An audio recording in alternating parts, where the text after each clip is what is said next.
The debacle between George, Janko, and Logan Paul in the Impaulsive podcast has been all over the place. But recently, there's been some developments of George Janko potentially admitting what only I seem to have known about why this entire thing went down. I wasn't going to talk out of respect for the man. So, and then his attorneys hit me up and said, hey, let me remind you about the stuff you've signed. If you haven't been keeping up, George Janko left the Impaulsive podcast, really sprouted on because of how he walked out of the podcast with Bobby Lee.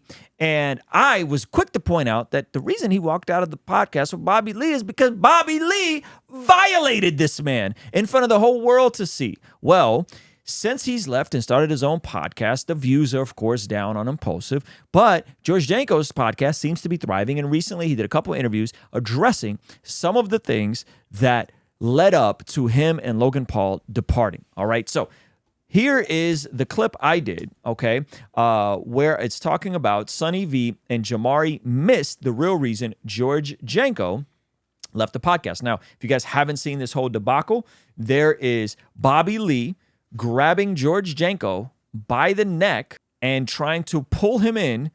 That's not Photoshop. That's really what happened. He tried to pull him in to his crotch and make him smell his testicles. Okay? And then 20, 30 minutes later, they kept kind of egging him on. And finally, George finally had enough. And like any man with any decency, walked out of that freaking episode as I would have done to Bobby. I mean, listen, the fact that this man remained composed in the middle of all that, and the fact that he's been so gracious should say a whole lot about George's character, okay? There it is. And he's telling him to repeatedly smell my balls, all right? So now this is from a channel called Comedy Enforcement, and they unfortunately completely missed that would led up to this, okay? So what is the biggest, on a serious note, what is the biggest misconception of you and what happened there? So what is the biggest misconception? He has asked, what is the biggest misconception? Okay, now, again, George has been very outspoken about his faith. George has been very direct about believing Jesus, and he's also been very transparent that he is not perfect, and sometimes he uses profanity, and he's working on it, right? But what is the biggest misconception? And listen to George's answer. Bothered you, and it's not true. And maybe they got that misconception because of the way you were editorialized. Or He likes to tend to argue with me. And so I said, okay, then how about we discuss this, what you've guys done. Let's talk about this. And he goes, yeah, do it. And then I go, okay. And so I tweeted out, I wasn't going to talk out of respect for the man. So, and then his attorneys hit me up and said, hey, let me remind you about the stuff you've signed. And I said, okay. So what is the misconception that came out to that wide audience that is not true that you want to clear up right now to my audience? That Bobby Lee episode was edited. The episode where George walked out, where Bobby Lee grabbed him and pulled his head with his balls out, excuse my French, was edited.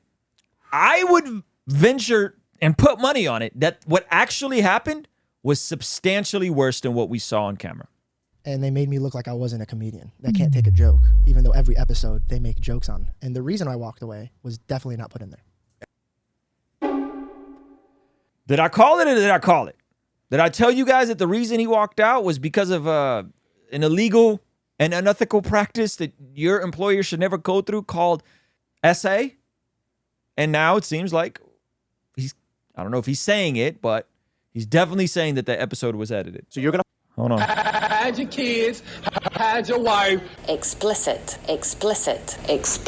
You want to know the crazy thing about this, Ray?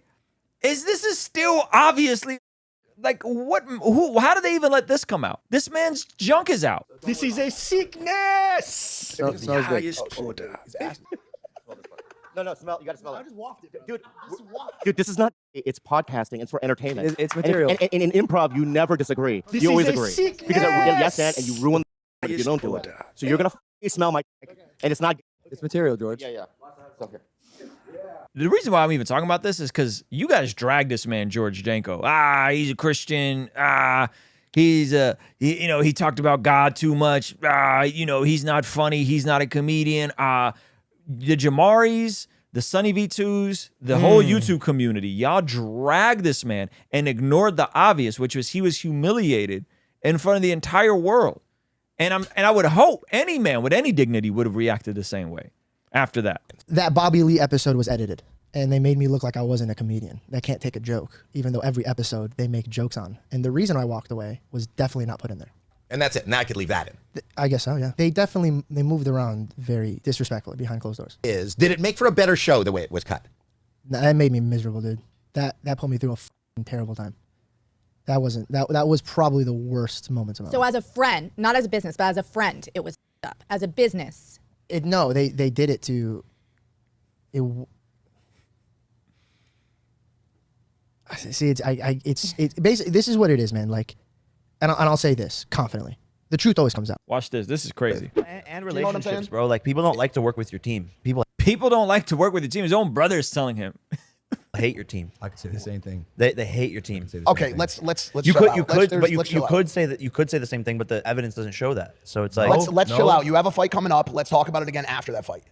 We're going in circles here, and it's getting. It's official. Took some work, took some maneuvering, but we are now offering a virtual ticket to our live podcast event happening August 26th in Oceanside. So if you can't make it to Oceanside, if you're not from Southern California, go to RuslanLive.com to get your virtual ticket to join us live while we'll be streaming the event to all you guys watching who can't be here with us in person. What if the very things that Christian culture often dismisses as worldly actually aren't bad desires? What do I mean by that? It's obvious that the world values things like money, fitness, fame, and immediate gratification. But I like to propose that those natural human desires can actually be redirected with God's words and God's ways of doing things in order to bring glory to Him and serve our neighbor on this side of eternity. And I like to call this very concept God-driven ambition. And we'll be unpacking all of this at my very first live podcast in-person gathering happening August 26th in Oceanside, California.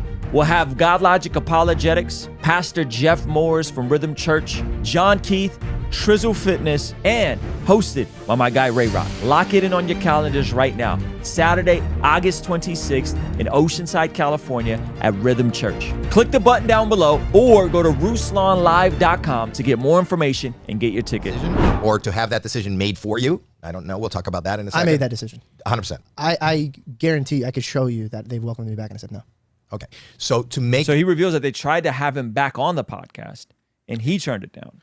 I think they try to have him back because they felt guilty. Or because they did some illegal stuff. But when you do illegal stuff, you have guilt. And when you know you get what I'm saying? When somebody has enough on you, okay, the way you manipulate them or manipulate the situation. Yeah. Isn't that called love bombing? I don't know the technical term, but I also don't know what George's angle is, right? Yeah. Because he could choose not to go back, which he hasn't, right?